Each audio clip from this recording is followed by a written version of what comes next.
አዳነኝ ጠላቴ ለጥፋት ሲመኘኝ ጌታ ግን በመልካም አሰበኝ ወደ ሰፊው ስፍራ አወጣኝ ወዶኛልና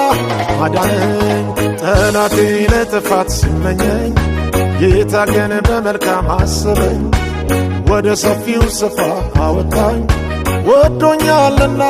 አዳነኝ ወዶኛልና አዳነኝ